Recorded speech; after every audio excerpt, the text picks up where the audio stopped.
to spend.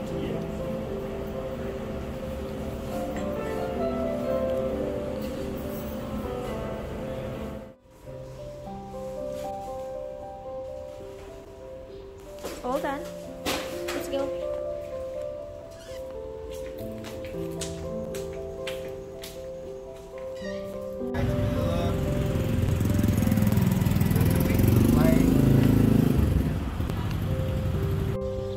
Bye bye you.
Thank you po.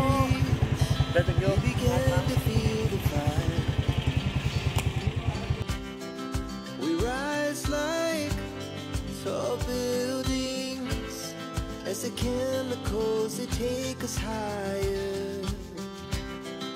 The night's young and it's just begun as she puts her hand in mine. We wanna chase the night, wanna dance to the light, pull stars from the sky, just two hearts running wild. Never sleep, never stop. As we shout from the top, we're gonna be two hearts running wild.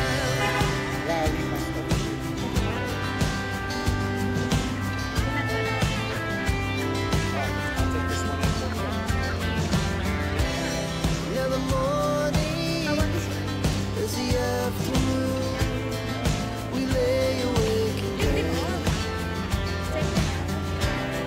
The laughs so loud as the hours pass.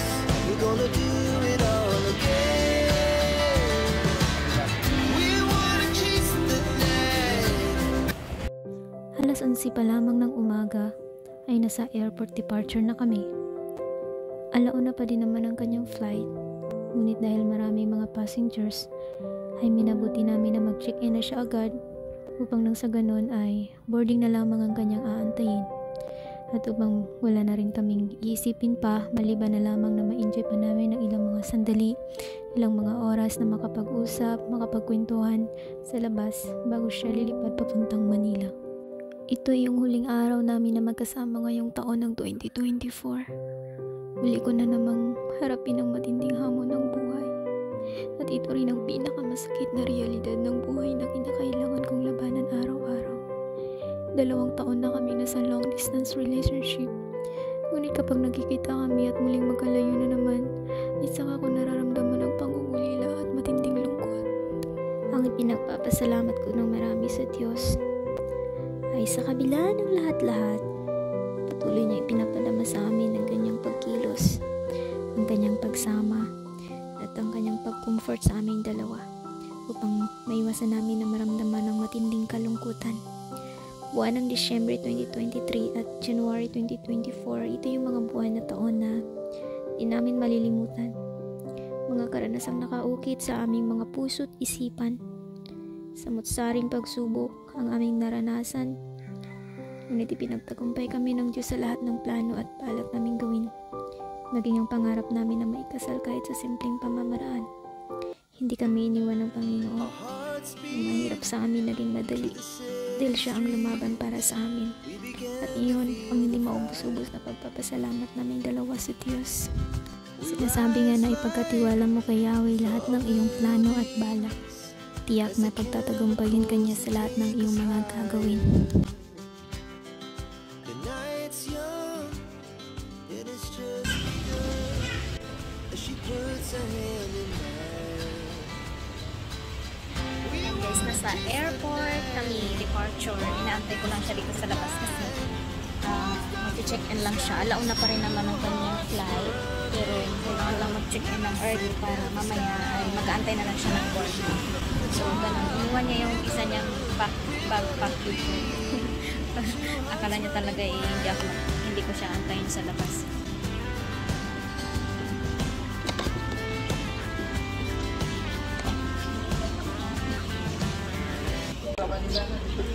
Where you're hiding?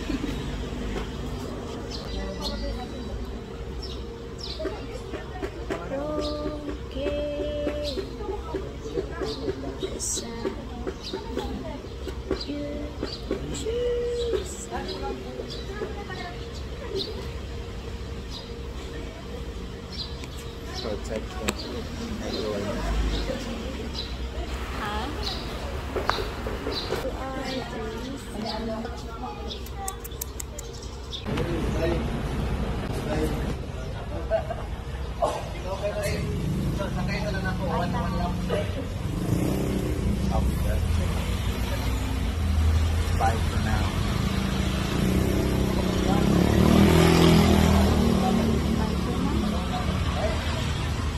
For now. Until next time. For now po.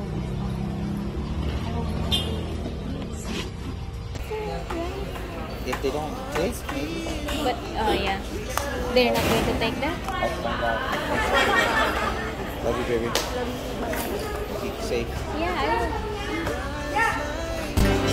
Tall buildings as the chemicals that take us higher.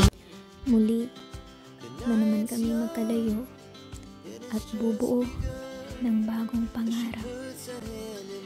Pinaka-proud ko sa lahat ay ang we accomplished lahat ng magkasama. Babalik siya sa kanila ng ngiting wagi. Babalik siya sa kanila ng masaya. Babalik siya sa kanila ng proud na naging success kami sa lahat ng naging plano namin at sa goal namin.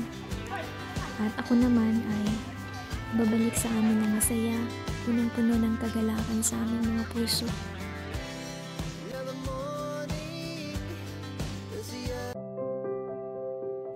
Alam kong sa ngayon ay mahirap para sa amin bilang LDR again. Ngunit sa kabilang dako ay naroon ang aming paniniwala na magiging madali ang lahat at magiging okay rin ang lahat.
O, diba?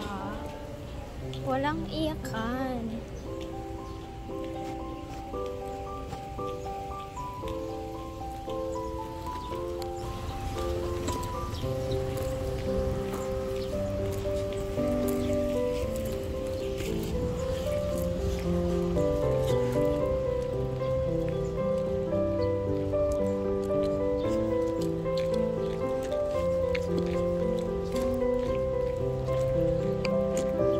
Be happy lang. Doon na siya.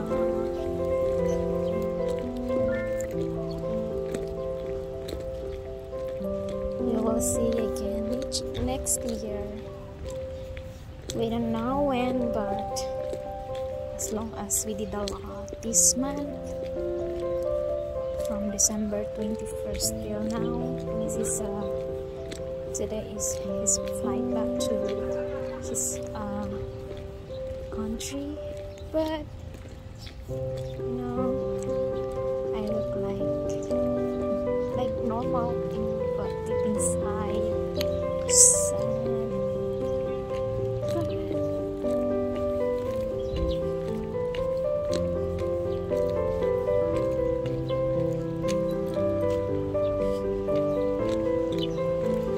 it's okay. That's life.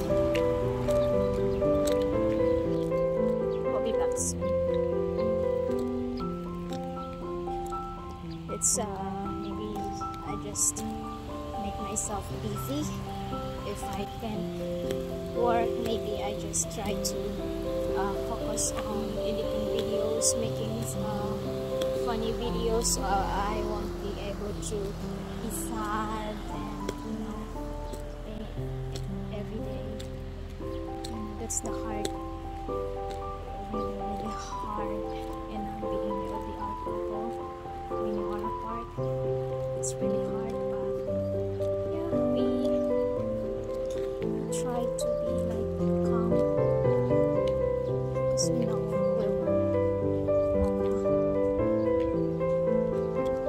we both know that we'll be back together again. Yeah, all things in its purpose, and I know that help us to He will help us to be happy, and you know, it's not like sad every day. That won't help us for our everyday life. Sadness won't help. That's what Michael always said. Don't let emotion to control yourself.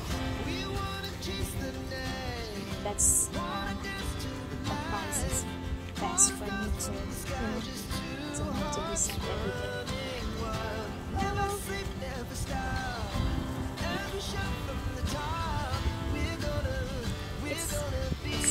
We will say bye, but it's not goodbye. We will see each other's. That's what I say. So I always say over. Alright, now I'm headed back to hotel. We already checked out. It's 11 already. Our checkout time is 12. So before we leave in hotel where we stay, we already check out, and as I will things stuff front desk ladies area. And then now I need to head it back home. It's like 3.5 hours travel from here. Because I'm here in city, and I need to go back to our place.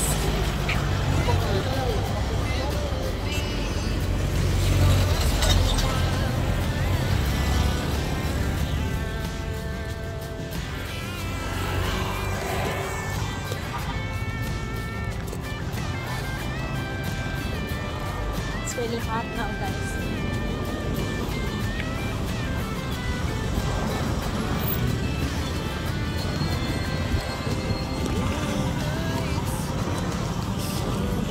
Get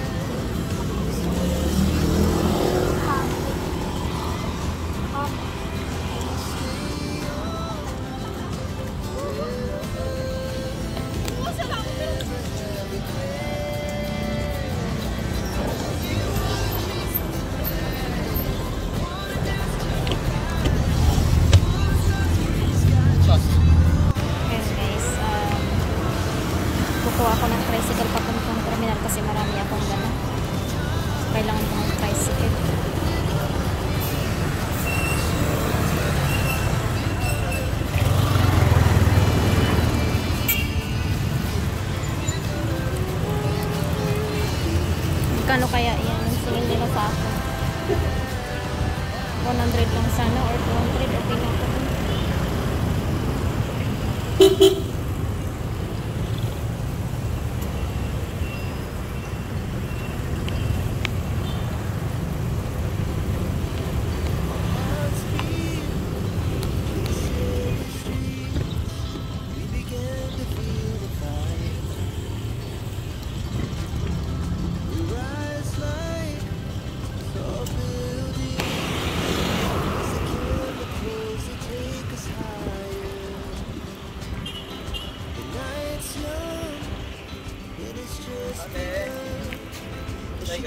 Yes po. Kuya, magkano sa ano? Terminal? Ha? Terminal. Terminal? Ako lang po. Erawan? Magkano? May karga kayo ba? Yes po. Bag. Suitcase. Malita. 300 yun to. Wala nga isang biyahe na yun. Malayo kasi yun to. Yan talagang bayad yun. 300. Oo. Yan talaga to. May pangarga ka, te? Malita po. Oo. Saan banda yung hotel mo? Wait lang po.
Sa biyaheng ito, ay mag-isa na lang akong pauwi ng bahay.